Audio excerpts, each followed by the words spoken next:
네, 안녕하세요. 취업에 관해서 8가지 질문과 답을 해보는 활발한 잡선생의 잡토크를 진행하게 된 홍성표 컨설턴트입니다. 네, 오늘은 IIDI 방송정보국제교육원의 스마트 웹 컨텐츠 개발 과정에 대해서 자세히 알아보는 시간을 갖도록 하겠습니다. 서정명 컨설턴트님을 모시고 이야기를 나눠보도록 하겠습니다. 네. 서정명 컨설턴트님 안녕하세요. 안녕하세요, 선생님. 안녕하세요, 여러분. 네, 반갑습니다. 간단한 자기소개 좀 부탁드리겠습니다. 저는 이제 방송정보국제교육원에서 취업 컨설턴트로 있는 서종명이라고 하고요. 저는 이제 교육원에서 주로 IT 관련한 과정들을 담당하고 있습니다. 네, 요즘 한창 지금 핫하게 뜨고 있는 IT 관련한 취업 지원을 담당하고 계신다는 거네요. IT, 그거. 예, 그것. 바로 맞습니다. 예. 그러면 방송정보국제교육원에서 IT 관련한 과정이 있다고 들었어요. 네. 그 과정에 대해서 간단히 설명 한번 부탁드려도 될까요? 일단 좀 쉽게 말씀을 드리자면 네. 우리 웹사이트 많이들 이용하실 거예요. 웹사이트. 그렇죠. 이런 웹사이트를 네. 개발하는 네. 웹 개발자를 양성하는 과정이다라고 생각을 하시면 돼요. 네. 개발자 업무 중에 가장 주된 업무가 이제 개발자들은 논리 흐름도를 프로그래밍 언어로 전환을 해서 네. 어렵죠. 벌써 어려워지는데 네. 논리 흐름 이런 거 너무 어려워요. 이런 제작한 네. 프로그램을 결국 네. 프로그래밍 언어로 코딩을 하는 거거든요. 네. 그래서 이러한 업무를 하기 위해서 우리는 네. HTML, 네. CSS, 자바스크립트라는 도구들을 배우는 거예요. 거기까지만 해주셔야 될 것 같아요. 너무 어려워지는 것 같은데 어쨌든 우리가 쓰고 있는 그 인터넷에서 뭐 브라우저 켜가지고 여러 가지 서비스 뭐 예약도 하고 뭐 은행도 하고 이런 업무를 서비스를 만들어내는 게 웹 개발자라는 건가요? 네, 정확하게 이해하셨습니다. 그래요? 네. 그러면 웹 개발에 대해서 조금 더 좀 직무적으로 좀 얘기를 해주시면 좋을 것 같아요. 어떤 직무들이 있는지. 어떤 친구. 네. 웹 개발자란 네. 일단 프론트엔드 개발이랑 백엔드 개발이 합쳐진 거다라고 네. 알고 계시면 될 것 같고요. 이제 홈페이지를 우리가 네. 이용을 하다 보면 모니터 화면에 우리 네. 사용자들이 볼 수 있는 부분들 있죠. 네. 시각적으로 보이는 부분. 그 부분을 담당하는 게 프론트엔드 개발이고요. 네. 우리가 모니터에서 보이지 않는 부분들 네. 있잖아요. 네. 컴퓨터, 모니터, 화면 뒤에서 네. 일어나는 그런 부분들을 담당하는 게 백엔드 개발이다라고 알고 백엔드. 계시면 될 것 같습니다. 화면에 보이니까 우리 앞에 있으니까 프론트. 프론트, 그리고 보이지 않는 뒤니까 백. 맞습니다. 발음이 괜찮으시네요. 생각보다. IT IT를 전문가라. 하시고. 예. 예. 좋아. 근데 처음 알았어요. 제가 이 웹 개발이 프론트와 백으로 나눠진다는 걸 처음 알게 됐는데 그러면 저희 교육원에서는 어느 쪽 분야에 좀 더 집중이 되어 있나요, 과정이? 저희 과정명이 네. 혹시 뭔지 알고 계세요?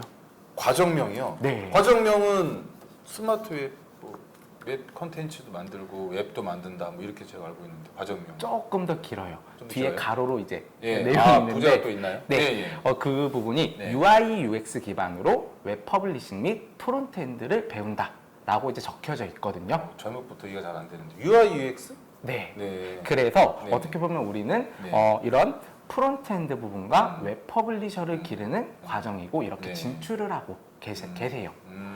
더불어서 네. 저희 교육원에서는 프론트엔드 개발자들이 네. 알고 있으면 좋을 법한 부분들을 좀 추가적으로 네. 커리큘럼에 포함을 시켰어요. 프론트엔드 개발자들 알고 있으면 좋은 이제 웹 디자인이라고 혹시 들어보셨어요? 웹 디자인. 웹을 디자인하는 사람인가 보네요. 맞습니다. 네. 거의 다 정확하게 알고 있죠, 제가. 네, 정답입니다. 거기에다 활용하는 툴이 포토샵이랑 일러스트레이터. 포토샵 잘 알아요. 포토샵. 들어보셨죠? 얼굴 바꾸고 막 이런 거. 네네네. 네, 그런 얼짱 만들고. 툴을 네. 이용해서 네. 디자인을 한 이제 그런 부분까지 저희는 알려드리고 있고요. 네. 제가 바로 직전에 네. 웹 개발자는 프론트엔드와 백엔드의 결합이다라고 말씀을 드렸어요. 네, 네, 네. 네, 업무가 유기적으로 연관이 되어 있거든요.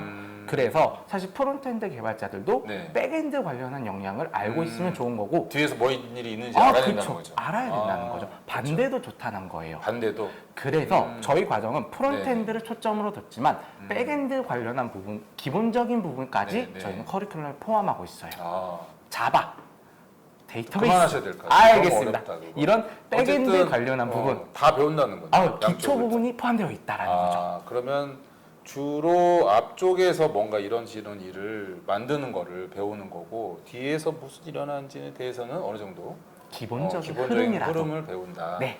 아, 이렇게 이해하면 되겠군요. 그러면 이 분야, 이 과정을 수료하고 나서 그러면 실제적으로 어떤 분야로 진출할 수 있는지 좀 궁금하네요. 네. 세 가지 직업이 있어요. 웹 디자이너, 네네. 그리고 퍼블리셔, 개발자, 프론트엔드 개발자고요. 잠깐만요. 네. 죄송해요. 웹 디자인은 알겠어. 네. 웹을 디자인하는 사람이니까. 네. 뭐 웹을 우리가 보는 그 화면을 예쁘게 만드는 사람이라고 보면 될 것 같은데. 네. 퍼블리셔는 뭐예요? 퍼블리셔라는 직무는 네. 우리가 모든 사용자가 네. 손쉽게 접근할 수 있도록 코딩을 하는 거고, 아, 예. 혹시 인터넷 플랫폼 중에서 뭐 엣지, 엣지, 크롬 이런 거 들어보셨어요? 마이크로소프트 엣지, 네. 구글 크롬 그 정도는 제가 알죠. 익스플로러만 사용하실 것 같은데. 익스플로러 의외이네요. 세대로 보이나요, 제가? 저도 비슷한. 근데 이렇게 익스플로러든 네. 엣지든 크롬이든 네. 결국 어떠한 플랫폼이든 간에 브라우저라는 거잖아. 네, 네. 어떠한 브라우저든 간에 네. 사이트를 똑같이 구축해내는 역할이 퍼블리셔 역할 중에 하나이죠. 그렇군요. 네. 아니 그렇다면 이 과정을 수료한 분들이 꼭 준비해야 될 것들이 있을 것 같아요. 취업을 위해서는. 그거에 관련해서 조금 설명 좀 해주시면 좋을 것 같아요. 저는 세 가지 말씀드리고 싶어요. 네, 세 가지. 세 가지. 꼭 집어 세 가지? 무조건 세 가지입니다. 무조건 세 가지. 네. 알겠습니다. 첫 번째는 결석하지 않기. 결석이요? 네. 요로 결석? 네. 결석하지 말자. 네. 오, 예. 두 번째, 세 번째는 입사 지원 서류랑 포트폴리오 작성. 입사 지원서 포트폴리오. 네, 네. 그렇게 그리고 세 두 가지. 번째, 세 번째. 입사 지원서 포트폴리오는 뭐 좀 흔하게 들어봤는데 요로 결석은 처음 들어보는 것 같은데. 너무 놀라가지고 지금. 어쨌든 결석하지 말자. 이거는 모르겠어. 그냥 좀 상식적으로 우리가 많이 그냥 결석하면 안 좋다 이렇게만 생각하고 있지. 이거를 준비에 대한 3요소에 집어넣은 건 특별한 의미가 있을 것 같아요. 정말 중요한 부분이에요. 네. 네, 정말 중요한 부분인데 네. 우리 직업훈련 기간의 특성을 조금 생각해 보면 좋을 것 같아요. 네. 우리 직업훈련 기간의 특성상 이제 전직을 하시려고 혹은 입직을 하려고 오시는 분들이 많거든요. 네, 네. 그렇다면 결국 신입으로 지원을 하게 될 텐데 신입에게 있어 어떻게 보면 기업에서 가장 바라는 거는 실력, 물론 기본적인 실력이 있으면 당연히 그렇죠. 좋고 기본이 실력이 있어야죠. 더 뛰어나면 좋겠죠. 네. 하지만 결국 기업에서 바라는 거는 이 친구가 지원하는 분야에 대해서 얼마나 열정이 있느냐, 얼마나 얼마나 할 수 있느냐, 얼마나 의지가 있느냐, 의지. 이 부분을 되게 궁금해하는 거거든요. 성실. 네, 되게 추상적인 단어들이잖아요. 네, 그렇죠. 근데 이거를 그나마 우리가 수치화해서 객관적으로 보여줄 수 있는 게 어떻게 보면 출석률 100%라는 이제 막 네. 수치를 보여주는 거죠. 수치를 보여주는. 네, 입사 지원 서류에다가 우리가 정말 저 뭐 열심히 하겠습니다. 저 누구보다 의지가 있습니다. 네. 이런 말을 진짜 100만 장 작성해서 보내는 것보다 네. 그냥 한 줄 입사 지원 서류에 저는 출석률 100%를 달성을 하면서 네. 누구보다 성실히 임했습니다. 네. 라는 한 줄이면 충분히 뒷받칠 만한 근거가 된다라는 거죠.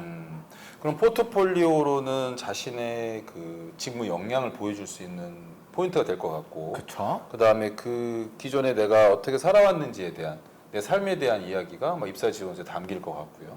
그 다음에 말씀하신 요로 결석이 취업의 가장 중요한 포인트.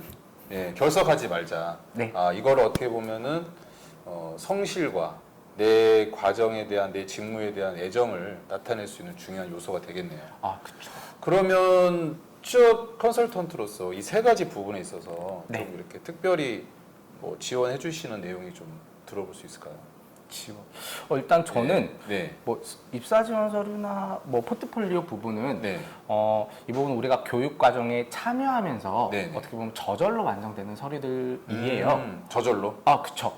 우리 이제 훈련생분들이 교육 네. 과정에 참여하시게 된다면 네네. 각 과정에 취업 컨설턴트 분들 한 분들이 배정이 되실 거거든요. 네. 이 담당 선생님들께서 네. 이제 특강을 진행해 주실 거예요. 취업 특강. 네, 여기서 입사 지원 서류 작성하는 특강. 이 특강을 통해서 우리 훈련생분들은 서류를 네. 작성하실 거고 네. 이제 그 서류를 네. 우리 선생님들이 피드백을 해주실 거예요. 여러 번의 과정을 통해서 결국에 서류는 어느 정도 완성이 되실 거예요. 네. 이제 포트폴리오 같은 경우에는 네네. 이 부분 우리 마찬가지로 훈련 과정에 참여하다 보면 네. 우리가 이론을 배우고 네. 그 다음에 기본적인 예제를 풀어볼 거예요. 네. 그 후에 실습 단계로 넘어가는데 이 실습 단계에서 네네. 우리가 작품들을 만들잖아요. 네. 이 만드는 작품들이 결국 네. 나만의 포트폴리오가 되는 거죠. 그래서 어쨌든 결국 과정을 잘 따라오면은 교섭하면 안 되는 거죠. 그러네요. 서류도 특강도 네. 들어야 되고. 어쨌든 과정을 잘 따라오면 포트폴리오가 저절로 어떻게 완성이 될 것이고 그 품질에 대해서는 또 컨설턴트님이 직접 케어도 해주시고 입사 지원서도 그 단연간에 이런 관련 직종에 대한 경험이 많으시니까 또 기업에서 원하는 형태로 또 만들어 주실 거고 그죠? 그 여러분들이 할 거는 결성만 안 하면 되는 거네요. 그러네요. 조금 위험할 수도 있고요. 결성만 그렇죠. 열심히도 좀 하셔야 돼요. 그렇죠. 그렇죠. 그렇죠. 열심히 해야죠. 참여만 네. 한다고. 그냥- 그것까지는 저희가 어떻게 해드릴 수 없잖아. 그렇죠. 의지. 의지, 열정. 이렇게 알겠습니다. 자, 그러면 그 이쪽 웹 개발 분야로 진출하고자 하는 현재 물론 훈련하시는 분도 뭐 해당이 되겠지만 앞으로 또 이쪽으로 관심 있는 취준생들이 많단 말이죠. 네. 예, 그분들께 한번 뭔가 좀 한번 조언해 줄 게 있다? 팁 같은 거 있으실까요? 처음 생각하시는 분들은 네네. 이 개발자라는 직종이 어떻게 보면 전문 직종이잖아요. 그렇죠. 전문가죠. 전문가. 그렇죠. 전문가죠. 네. 그래서 어떻게 보면 이 개발자라는 네. 직종이 나한테 맞는지 한마디로 적성 검사를 한 번 정도 해보시는 거예요. 그런 게 있어요. 적서 검사하는 데가요? 네. 네. 이제 저는 워크넷이라는 사이트에서 워크넷 알죠? 네. 고용노동부에서 운영하는 취업 지원 사이트 아니에요? 술술 나오네요. 네. 네, 워크넷에서 성인용 심리 검사를 이제 진행을 하고 있는데 네네. 그중 하위 검사 중에 하나가 IT 직무 기본 역량 검사라는 게 있어요. 네. 그래서 이 검사를 통해서 우리가 한번 음. 조금 어떻게 적성을 한번 미리 알아보자라는 거죠. 그렇군요. 네, 그러면 IT 적성 검사를 하면 내가 어떤 이 직무에 맞는 성향을 갖고 있는지 또 관련한 기질이 좀 있는지를 알아볼 수 있다는 얘기네요. 그러면 그렇죠. 저희가 그 안 맞아서 오시는 분들의 어떤 시간과 또 비용을 절약할 수 있는 그렇죠. 그런 부분이 또 될 수 있겠네요. 네. 그렇군요. 그러면 이제 마지막 질문 한번 드리도록 하겠습니다. 네. 이제 IT가 굉장히 지금 시중에서 주목을 많이 받고 있고 이제 더더나도 사실 어떻게 보면 개발자가 되려고 지금 뛰어들고 있는데 좀 앞으로 이게 더 산업이 커질지 아니면 그냥 또 작아져 버려서 갑자기 너무 많은 인원이 있기 때문에 또 실업자 양성이 될런지는 혹시 관련해서 조금 전망을 좀 들어볼 수 있을까요? 전망에 대해서 여쭤보실 것 같아서 제가 네네. 몇 가지 좀 조사를 간단하게 해왔어요. 어떻게 하셨어요? 제 머릿속에 또 이렇게 들어와 계시는. 이건 모든 훈련생분들이 마찬가지로 물어보시는 거예요. 그렇군요. 네. 예. 그래서 좀 근거를 들어서 말씀을 드릴게요. 네네. 한국인터넷진흥원의 조사 결과에 따르면 네네. 우리나라 인터넷 매주 한 주 평균 이용 시간이 2000년에는 11.7시간, 그리고 2010년에는 14.7시간, 2020년에는 네. 20.1시간으로 꾸준히 점점 증가하고 늘어나고 있다고. 있네요. 네, 하네요. 네. 그리고 2020년 기준으로 네. 우리나라 인터넷 보급률이 99.7%를 달성을 했어요. 네네. 그래서 제가 드리고 싶은 말씀은 이렇게 이용자들이 제품을 이용하는 시간이 늘어난다라는 거는 네. 결국에 이 제품을 개발하는 사람들, 유지 보수하는 사람들 또한 당연히 그 인력이 꾸준하게 필요하다라는 네. 그 부분을 말씀을 드리고 싶어요. 네. 하나만 더, 선생님. 하나 더 있어요. 더 준비했습니다. 뉴스를 하나 좀 읽어드릴게요. 2022년도 네. 6월에 나온 뉴스인데 네. 이종욱 과학기술정보통신부 장관님께서 네. 민관협력 디지털 인재 양성 간담회를 주최를 하셨었어요. 근데 향후 5년간 디지털 인재 100만 명이 필요하다. 100만 대군? 네. 바로 그 100만 100만 대군입니까? 네. 네. 하지만 공급은 부족한 게 현실이다라는 말씀을 하셨어요. 네. 그래서 이렇게 제가 어떤 통계 자료도 말씀을 드렸고 네. 두 번째로는 이제 네. 간단한 뉴스 자료도 말씀을 드렸는데 네. 이게 수요와 공급 측면에서 어떻게 보면 수요자들은 정말 많이 그렇네요. 늘어나고 있는 거면 네, 네. 당연히 공급도 따라간다라는 네. 거를 말씀드리고 싶습니다. 그러니까 그 소위 4차 산업혁명 그리고 디지털 전환 이런 것들이 어떻게 보면 인터넷 사용량을 또 늘리는 그렇죠. 그럼 인터넷 사용량이 늘어난다는 거는 관련해서 인터넷을 통해서 다양한 서비스를 받고 싶어하는 사람들이 늘어나고 있다. 거기에 또 발맞춰서 그걸 서비스를 만들어내는 개발자 역시 계속 필요할 것이다라는 얘기가 되겠네요. 네, 맞습니다. 알겠습니다. 더 많은 얘기를 듣고 싶지만 예, 오늘은 여기까지 해야 될 것 같아요. 시간이 좀 한정된 시간이 있기 때문에 너무 네. 오늘 나와주셔서 정말 감사드리고요. 앞으로 저희 또 이 팔팔한 잡토크를 통해서 팔팔한 잡선생의 잡토크를 통해서 다양한 분야의 취업 선생님들을 모셔가지고 많은 이야기를 나누는 시간을 좀 갖도록 하겠습니다. 오늘 정말 고생 많으셨고요. 다음에 더 좋은 콘텐츠로 뵙도록 하겠습니다.